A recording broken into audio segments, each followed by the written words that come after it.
खुद को तुर्रम खां समझते हो, बड़े तुर्रम खां बनते हो। हम अक्सर जो हीरो बनता है या अपनी लिमिट से ऊपर उठकर कुछ काम करने की कोशिश करता है तो उसे ऐसा कमेंट पास करते हैं। लेकिन क्या आप जानते हैं कि जिनके नाम पर इतने डायलॉग बन गए वे असल में थे कौन? आज हम आपको उनकी असली कहानी के बारे में बताएंगे कि असली तुर्रम खां कौन थे और उनके नाम पर इतनी कहावतें कैसे बनी।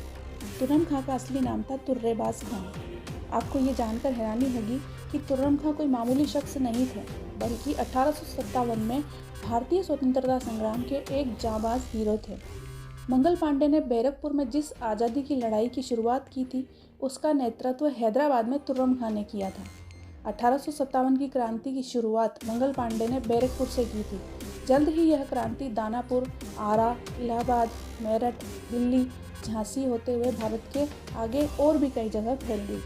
इसी बीच हैदराबाद में एक अंग्रेजों के जमादार चिदा खान ने सिपाहियों के साथ दिल्ली कूच करने से मना कर दिया। उसे निज़ाम के मंत्री ने धोखे से कैद कर अंग्रेजों को सौंप दिया। उन्होंने उसे रेजिडेंसी हाउस में कैद कर दिया। उसी को छुड़ाने के लिए जांबाज तुर्रम खां ने अंग्रेजों पर आक्रमण की तैयारी की। 17 जुलाई 1857 की वो रात जब तुर्रम खां ने 500 सेनानियों के साथ मिलकर रेजिडेंसी हाउस पर हमला कर दिया। तुर्रम खां ने अंग्रेजों पर हमला करने के लिए स्पेशली रात का वक्त चुना था, क्योंकि उन्हें पूरी उम्मीद थी कि रात के अचानक हमले से अंग्रेज हैरान रह जाएंगे और उनकी जीत होगी। मगर कहानी में यहाँ आता है एक ट्विस्ट। उनकी उम्मीद और योजना को एक गद्दार ने फेल कर दिया। एक्चुअली निज़ाम के वजीर सालारगंज ने गद्दारी की और अंग्रेजों को पहले से ही सभी हमले के बारे में जानकारी दे दी। अब अंग्रेज पूरी तरह से तैयार थे तुर्रम खां के हमले के लिए। उनकी तोपें गोलों से भरकर तैयार थीं। उनके सैनिक और सिपाही बंदूकें भरकर तुर्रम खां और उसके साथियों का इंतजार कर रहे थे। अंग्रेजों के पास अनगिनत हथियार थे, जबकि तुर्रम खां और उसके साथियों के पास केवल तलवारें। फिर वो वक्त भी आया जब तुर्रम खां ने हमला किया। तुर्रम खां और उसके साथी अंग्रेजों पर टूट पड़े और अंग्रेजों की तोपों और बंदूकों पर भारी पड़ने लगे। लेकिन अंग्रेज हथियारों और संख्या बल में ज़्यादा थे। तुर्रम खां और उनके साथी पूरी रात अंग्रेजों से मुकाबला करते रहे। कुछ समय बाद तुर्रम खां वहाँ से भाग निकले। अंग्रेजों की लाख कोशिश के बाद भी तुर्रम खां उनकी पकड़ में नहीं आ रहे थे, तो अंग्रेजों ने तुर्रम खां के ऊपर 5,000 का इनाम रख दिया। आज के समय में 5,000 हमारे लिए बहुत छोटी बात हो सकती है, मगर उस समय लोगों के लिए 5,000 बहुत बड़ी बात हुआ करती थी। तुर्रम खां तुपरण के जंगलों में जाकर छुप गए, लेकिन यहाँ भी एक गद्दार ने उन्हें धोखा दिया। लेकिन तालुकदार मिर्ज़ा कुर्बान अली बेग ने गद्दारी की और तुर्रम खां के बारे में पूरी सूचना गुप्त रूप से अंग्रेजों को दे दी।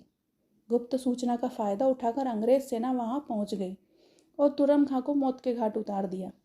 विश्व की बड़ी बड़ी लड़ाइयों ने इन गद्दारों के कारण काफ़ी मोड़ लिए। तुर्रम खां शहीद हो गए। उन्होंने गोली मारकर उन्हें मौत के घाट उतार दिया। मृत्यु के बाद भी अंग्रेजों का मन नहीं भरा। उन्होंने मरने के बाद भी उनके साथ अपमानजनक हरकत की। मृत्यु के बाद उनके शरीर को शहर के मध्य लटका दिया गया, ताकि जब लोग यह देखें तो देश विद्रोह का ख्याल भी उनके मन में ना आए और दहशत लोगों के मन में बैठ जाए। हैदराबाद के निज़ाम शुरू से ही अंग्रेजों के सहयोगी रहे थे। इसी वजह से प्रथम स्वतंत्रता संग्राम में हैदराबाद का जिक्र नहीं के बराबर होता है, जबकि इतिहास में झांसी, मैसूर, लखनऊ, दिल्ली और मेरठ के बारे में काफ़ी कुछ बताया गया है। लेकिन राष्ट्रभक्त तुर्रम खां के समय एक छोटी सी अवधि में हैदराबाद ने भी 1857 में स्वतंत्रता संग्राम में अपना नाम दर्ज करा दिया। यही नहीं, तुर्रम खां की वजह से हैदराबाद में भी स्वतंत्रता के प्रति लोगों की जागरूकता बढ़ी। तुर्रम खां को हैदराबाद का हीरो के नाम से जाना जाने लगा। जी हाँ, आपको ये जानकारी पसंद आई हो तो please like and subscribe our channel.